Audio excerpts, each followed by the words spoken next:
So this is the title of the talk, Electronic Structure Theory. So basically, I will discuss today the wave function based approach. So this is the outline of my talk. First, I will tell you what is the many-body Schrödinger equation, and then we will see what are the approximation which one can use. So it is basically it is not possible to solve the Schrödinger equation, many-body Schrödinger equation. So we need some approximation. So Born-Oppenheimer approximation is one of them. And then I will show you the independent electron approximation and what are the drawbacks of it. And then we will see what is the mean field approximation and how Hartree used it to derive so-called Hartree equations. And then we will see what is missing in the Hartree equations and try to incorporate that through Pauli exclusion principle. And finally, we will discuss what are the Hartree-Fock equations. So basically, what I have done in this talk, I have tried to use as less as possible the mathematics. So still there is still some mathematics which I hope I'll try to explain as it come along. So this is the many-body Schrödinger equation. So what you see here on the graph, I'm sorry, just a second. So is it fine if I go like this? Are you able to see the screen? It's visual. Is it fine? Okay. So what I'm showing here in this side, so this is my solid where you have ions. So I'm just showing one ion for simplicity. You may have multiple, and there are electrons moving in the solid. Now, what I'm writing here, this is the Schrödinger equation for the non-relativistic and time-independent case. So where you have, let's say, capital M electrons and small n number of nuclei. So this is the Hamiltonian which I'm writing here. So this is the expression for this. So what I'm showing here, this is the first term, which is the kinetic energy of the electrons. The second term, this is the kinetic energy for the nuclei. And this term, the third term, so that is the interaction of the electron with the electron. So like this, so this one and this one, how they are interacting. So this is for all the pairs, like whatever the number of pairs possible. So similarly, for the ions, they are also interacting. So this is the term for them. So interaction energy of the ions. This last term, so this is the interaction of the, so basically the Coulomb interaction of the electron, which is the position vector Ri, and this capital R is the position vector of the nucleus. So this is basically the interaction of the electron and ions. So now basically, if you are able to solve Schrödinger equation, one more thing. So this is your many-body wave function, which depends on both the things like your nuclear coordinates as well as the coordinates of the electron. Now, if you are able to solve this Schrödinger equation in principle, you are done. It means that given any material, any cluster, any heterostructure, whatever problem you have at hand, so if you are able to solve this equation, you are in principle done. You can calculate the energy states as well as the eigenstates, the wave function.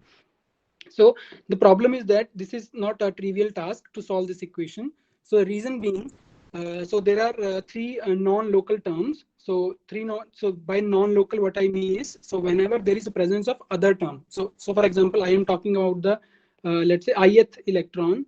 So in that case, who is the like neighbor for them? So jth electron or the nuclei. So similarly for the nuclei, the ith nuclei, let's say I am saying, so for him, jth is the non-local. So these three terms are the non-local terms. But the problem only here, so what actually it is doing, so if you have such terms, non-local terms, so you can actually, this total wave function, which is this, you can't separate it. For example, you can't separate it for the nucleus and or let's say electron. So we can't do this because the dynamics is coupled. So and similarly, when you see this term, so this term depends on the presence of the other electron. So it means that these are the terms which are actually creating problem for you. So we'll see in the next slide how the approximation called Born-Oppenheimer approximation will help you to at least get rid of. So this is basically will tell you how to decouple the nuclear and the electronic degree of freedom. So what is Born-Oppenheimer approximation? So basically it knows, you know that the electrons, they are much lighter than the mass of the electron is much smaller compared to the mass of the nuclei. So this is more or like if you compare with the protons, this is around this much, if I remember correctly. So this is the mass of the proton. So it means that so this thing, the ions, they are moving very slow, as compared to the electrons. So it means that the time scale which is associated with the nuclei, it is very large compared to the electrons. So what does it mean? So you can actually, so this helps you to decouple the two things, the nucleus, this part, and the electronic part. So what I am trying to say you is the following. You can get it from this picture. So you see here a buffalo which is surrounded by some of the flies. So what I'm saying is, no matter how fast your buffalo moves, the flies will always follow the buffalo. Like it means that no matter. So it means that you can ask me the question like, what if the nuclei move? I'm saying the nuclei is so heavy, it is clamped, it can't move. So I'm saying that since the motion of the nuclei is so slow, no matter how fast the buffalo tries to move, the flies will always catch them. It means that the wave function which we are writing for the electron, so it can always be assumed to be the ground state. Okay, so this is Born-Oppenheimer approximation. So it will essentially let you decouple the dynamics of the nuclei as well as the electron. So once you do that, so you see, okay, so this is the Hamiltonian, the same Hamiltonian which I write earlier, but in when you are using Born-Oppenheimer approximation. So first of all, since your nuclei, they are very heavy, so you can simply ignore the term which is the kinetic energy due to the nuclei, and this term which is the nucleus and nucleus interaction. So different nuclei, how they are interacting. So if you remember from here, if let me go back. So this term, it depends on the position of the nuclei, Ri and Rj. Now I'm saying all the nuclei, they are clamped, they don't move, they are fixed. It means that this term becomes a constant. Okay, so basically you have now left with three terms. So one is the kinetic energy of the electrons. This is the electron and electron interaction, Coulomb repulsion, and this is the electrons which are moving like in the field of the nuclei. Okay. Now, so I'm writing this as BHO here, and you see now there is. I'm writing here. This is a function of R1, R2, Rn, but don't forget that there is also dependence on capital R. But this is just a parametric dependence. It means that given you fix the nuclei and then you solve, you try to write the Hamiltonian. So this will, if you change the capital R, if you change the position of the nuclei, this will change accordingly. Okay. And now we have these three terms. So first, I have already explained kinetic energy of electron. This is due to the nuclei, and is for that. And this is the interaction term, the electron and electron. So okay, now unfortunately, this is still not solvable. So the reason being is this term, because you still have, this is a non-local term, because it for the ith electron, it still has the, so you still have the presence of the other electron. So basically, for example, if I have a, like let's say 10 electrons, just assume that. So what I'm trying to write, phi 1, phi 2, and up to phi n. So this term, the presence of this term, it doesn't allow you to write them independently. Okay, so now just assume that, for example, you have no access to books or research paper or anything like Wikipedia or like internet or anything. How you will go about if you like want to go ahead and try to solve this? So the presence of this term doesn't let you do that. So how do you do that then? So the simplest answer is you just set it to 0. Okay, that's the simplest thing you can do. But we'll see how it is actually wrong. We'll see in the next slide. Okay. So, but before that, I'll try to tell you something more important here, which is the electronic wave function. So this is the wave function which is of the electron. So I'm trying to tell you like how difficult it is to store this wave function on a like computer. For example, we'll take an example of the iron atom. So iron atom has 26 electrons. Okay. So just assume, let's say we have a iron atom which is living somewhere here, and okay, 26, and you have single electron. I'm just taking one electron. So I'm trying to tell you that this one electron, let's say it is moving in this space and it actually takes 10 values. Let's just go crudely. So if it takes 10 values, so this is for the x coordinate of it, similarly for y and z. And now you have 26 electrons, and 26 electrons, they have like x1, x2, x3, means x, y, and z. So they will be total 78 coordinates. Okay, and now if you say in order to store just x1, let me write here. If I want to store 10 values for x1, 10 values for y1, and 10 values for z1, so it will take 10 raised to power 3 entries. Similarly, for the second electron, it will take 10 raised to power 3 entries, and similarly, and it will go on up to. So what I'm trying to say is this number. So you will have these many entries. So it is very difficult to store such a complicated, the wave function, which is the electronic wave function. So now we'll see how like the independent approximation will help us to try to get rid of this problem, at least the informational challenge. So before we go about that, I'll tell you one more important thing. So Schrodinger equation is nothing but your H psi E psi. So it is basically the differential equation, right? Because you have a kinetic energy term here, which involves the del operator. So these are the differential equations. So how do you solve the differential equations? So the simple thing is the variation principle. You can use the variation principle at least to get the ground state energy. So what I'm writing here is your energy. So basically you have the Hamiltonian. You operate the any wave function on it, find the expectation value, and assume that if this is normalized, so this is 1. So in that case, you will get some expectation value of your system. So depending on the wave function, if your wave function is the ground state wave function, or if it is like not the ground state wave function, or it belongs to someone like to some other system. So in that case, your Hamiltonian, so the expectation value which you will get, it may or may not hit the ground state. So you know what I'm trying to say. So let me explain it from here. So just let's take a simple example. Let's say we have a this one harmonic oscillator. So you know the Hamiltonian for this, for the harmonic oscillator. Now, if let's say I have a wave function for this one, it is let's say some constant, normalization constant, Bx square. So this is the ground state wave function. Now, if I try to find the expectation value of my Hamiltonian using this wave function, what I will do, there is a guarantee that I will hit this number. So what this number is, this is half h cut omega. It means that, you know this thing, this is your energy spectrum for the harmonic oscillator. For the ground state, you have half h cut omega. Now, so I'm trying to explain you what is the variation principle. So if you have the wave function, which is the ground state wave function of your actual system, okay, then if you calculate the expectation value, there is a guarantee that you will hit the ground state.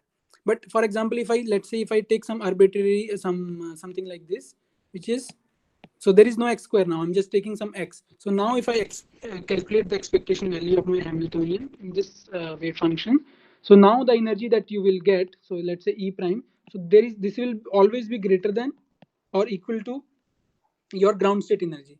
So this is what I'm trying to say here from this one. So if you have a good guess of your initial wave function, then there is a chance that you will actually try to let's say you will try to tend to the ground state energy. So basically, so the idea is the following. So in the following slides, I will be using the same idea. We'll try to minimize this energy functional with respect to the wave function, something like this. We'll see in the next slides, and we'll see after optimizing this, you will get the ground state energy, but it may or may not correspond to the actual ground state energy of your system. Okay. And okay, let's look at the independent electron picture. As I have explained to you, this is the Hamiltonian for the electron within Born-Oppenheimer approximation. Okay. And now, just since let's say you don't have access to books or internet or anything, you just set it to 0. This doesn't exist. Now what happens? So this Hamiltonian, which is the total Hamiltonian, you can actually write it in terms of a single electron. So what I'm writing here, this is for the single electron. So you can actually write it in terms of, so this term is now no more there. So in that case, the system becomes, so your system, it becomes, the electrons, they become independent, and the wave function, it can be written in this form, okay, where these terms, phi1, this is for electron 1, this is for electron, let's say if we are talking about the iron, this is 26th electron, and so on. And now you see, if you go by that, since this guy, the electron number 1, has nothing to do with the electron number 26 or 25th or whatever, in that case, it is actually very easy to store the information. Now you have, let's say, 26 into 10 raised to power 3. So we have actually moved from 10 to the power 78 into like from 10 to power 78 to 626 into 10 to power 3. So this is relatively easy. And you see, if you go about this method, you will approach this total energy of the system. So it means it's telling you if you have, let's say, states, something like this. So you only fill one of the electron at a time, and you find the total energy of the system. Okay. Now, what is wrong with this problem? So first of all, this the energy that you are getting, that is wrong, and the reason is the fermions, they are electrons, so they have to obey Pauli exclusion principle, which is not reflected in your wave function. Okay, in this one. And one more thing, so which is very important term. So that is the Coulomb term, right? Which is 1 over R, which has this functional form Ri minus Rj, which we, for simplicity, we just set it to 0. Okay. But actually, if you see the term which you have here, the Coulomb interaction, it's a long range interaction. Okay, so it doesn't it doesn't go to 0 if you put the 2 electrons at infinity. Okay, it means asymptotically it's still not 0. So what I'm trying to say is, so if you look at the magnitude of it, the value which you will get, so the magnitude of this term, so that is similar to that the terms which you already have in the Hamiltonian, which means that this term and this term. So the magnitude of this term is not ignorable at all compared to these two terms. So we will see how Hartree tried to capture this through a mean field approximation. Now, in the mean field approximation, what you are saying, what I'm showing here, it's a solid where you have these blue dots. So these are the electrons. So each of the electron is interacting with the other, all other. Okay, so that is a complicated problem. What Hartree did, it actually replaced this problem with this one, where you have, so this pink is actually the average field. So the average field, which is due to the, let's say you have 26 electrons. Okay, now this field is due to the rest of the 25 electrons, and you just take one of the electron and you see how this one single electron is actually moving in the average field of the rest of the 25. Okay, and now in that case, so in that case this problem still remains non-interacting. Okay, and you see what I'm trying to write here. So actually I'm avoiding mathematics. So this is Poisson equation, where you have some charge density, and this charge density is actually producing the potential. So Hartree did the same thing. So so these 25 electrons, let's say for the iron case, they are actually, you can assume that it's some sort of continuous charge density. Okay, and which is here, and it is actually generating a potential, which is Hartree potential. Now you, instead of setting it to 0, the electron-electron interaction, he just incorporated into the Hamiltonian. It is here. So this is kinetic energy of electrons. This is due to the nuclei, and this term, this is sort of the average. He is trying to capture the electron-electron interaction in an average way. So this is only for the ith electron. So you will have such equations, like 26 equations for the iron atom. So one more thing. So these equations, they are called Hartree equations. So they are not like this so simple to solve. So the reason is they are actually coupled equations. So by coupled, what I mean is the following. So if you look at this equation, if you want to solve this, so you need to know what is phi. Okay, but you can only know phi. See, you see here this potential here. So that potential depends on your charge density. Okay, and the charge density itself depends on the phi. So it means that it's a cyclic thing, right? So if I want to solve for phi, I have to, in principle, know it first. So I can't solve it beforehand. So what I'm trying to say, let me say it again. So if you want to solve the Hartree equations, if you want to find this phi, the independent wave function for the electron, you have to know it a priori before you solve it, because your Hartree term, it depends on charge density, which in turn depends on the phi itself. Okay, so it means that what people do is they solve it self-consistently. So they will start with some they will take set of these phi i's as a guess. They will plug it here.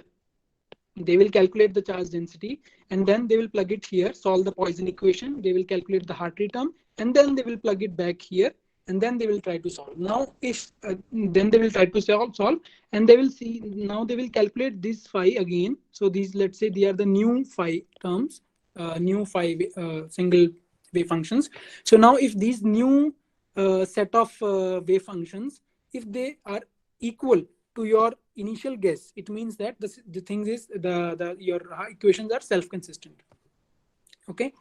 So now these equations, they are still not good enough because they still don't capture many of the materials properties, like they give wrong results. So the reason is we are treating the electrons as classical particles. We still did not take the Pauli exclusion principle into account. And the second thing, if you take that, you will actually capture the effect of exchange, and still the correlation effects are missing. So I'll explain in the following slide what is the correlation effect. So first we will focus on the Pauli exclusion principle.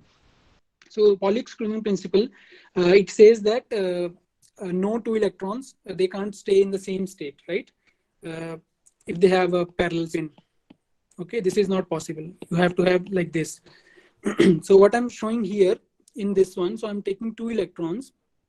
Okay, so what I did is, this is so they're indistinguishable particles. So if you exchange electron number 1 with electron number 2, so this basically doesn't change anything. Okay, so but so what I'm trying to say is, if you calculate the probability, so it should be equal. Let me write it like this. If you this is for R21, R12 and square the probability, and if you exchange it, okay, R1 and 2, so this is same. Okay, but your wave function, it has to be antisymmetric. So when you exchange the position, so R2 and R1, so they are exchanged, so your wave function must get a negative sign. So this property is not obeyed when you are using the single the product wave function. Okay, so now this is the antisymmetric wave function for the 2 electron case. So if you can actually check it for yourself, if you change R1 to R2 and R2 to R1, you will see the wave function, it will pick up the negative sign. So this is the Pauli exclusion principle. So this is for 2 electrons, but now see, we are actually dealing with the n. You have a system where you have a n, or let's say m, capital M number of electrons. So your many body wave function, it actually has to obey this property. It means that if I exchange rth electron with the jth one here, this is jth, this is ith, so my wave function must pick up a negative sign.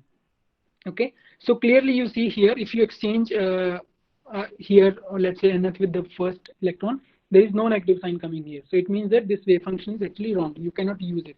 So now Fock actually realized this. So he actually tried to take a wave function which actually obeys antisymmetric property. So this is called Slater determinant. This is a wave function which actually obeys Pauli exclusion principle.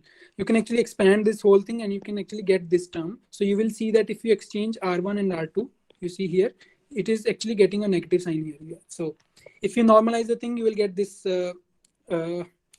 factor. This actually, the mathematics behind these things, it is much more complicated. So I'm not showing here. So basically, I'm trying to tell you that this factor is coming after the normalization condition. Okay, so remember the variation principle. What we did is we have Hamiltonian. If the wave function that you are using, if it is if it is it is capturing the properties of the system, like the electrons which they are obeying, the more better it is able to capture those properties, the better you will reach the ground state. Okay, so what I'm trying to say here is this: if you have, let's say, potential energy curve, and okay, so let's say this is your actual system where you have a ground state here. Okay, this is your ground state.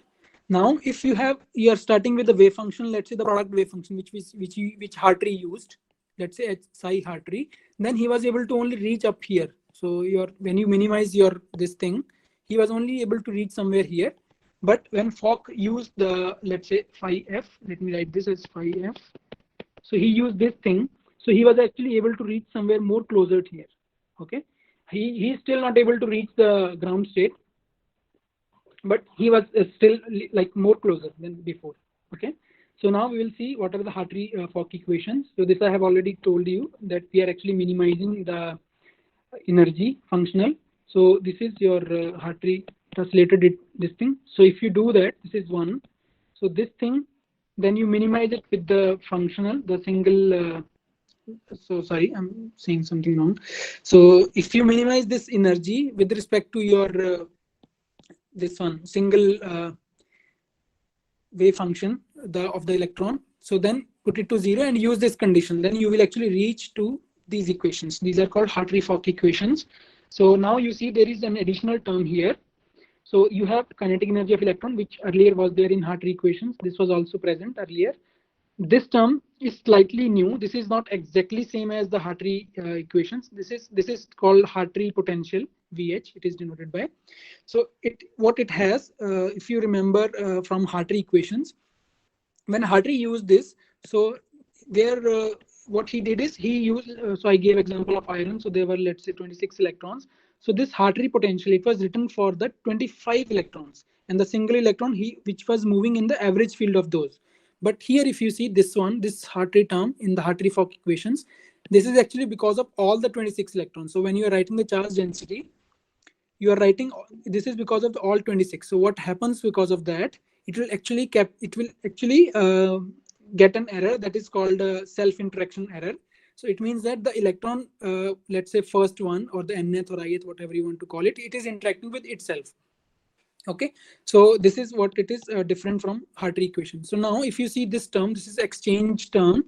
So in the Hartree-Fock equations, the self-interaction error, so the term which is actually giving you this self-interaction error, that is exactly cancelled from this term. When you will, so I don't want to do those things here. But so overall, what I'm trying to say is the Hartree-Fock equations, they are also free of the self-interaction error. But later we will see in the DFT, these things don't cancel exactly. So in DFT, we always have a self-interaction error problem. Now, okay, so these equations, they still they are not like simply solvable. They are integral differential equation. So okay, so they are solved self-consistently. The reason is the same, because you need to know this phi, but if you want to know phi, you have to know this thing. So you must know this, right? Because you want to solve this full equation, you must know this potential. But this potential is only you can know if you know charge density, which depends on phi. So it means that before I solve for phi, I must know phi beforehand. So that is so this is again done like using guess. You start with a set of this old, not old, I should say, it's a guess. You start with a guess and then you solve the Hartree equation. Okay, let me say again. So then you take a guess, you find charge density, you find Hartree potential, and you plug it here, you solve, and you calculate the new set of phi I. And now this new set, if it matches with the previous, the one which you started with, then it means that your equations are self-consistent. Okay. So these are the Hartree-Fock equations. So the thing is that the equations, they are really very nice, but they still don't capture the reality of the solids. For example, the accuracy that you actually need for let's say for the chemical reactions, there are several things which so the total energy which you will get in this case, the total energy that you are getting from Hartree-Fock equation, that is still not very close to your ground state energy. Okay, so what happens in that case? So for example, I want to take an example of silicon, so which has a band gap of, I don't remember the band gap exactly, but I think it's around 1.3 or something, so EV.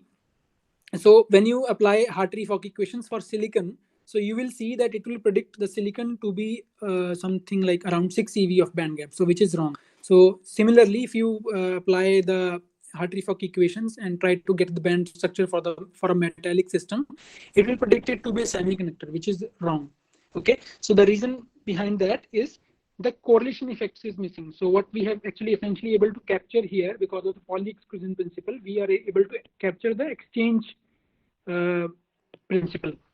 It means that if you are exchanging to two electrons, which are fermions, your system, this thing, this is, you can actually call it Vx.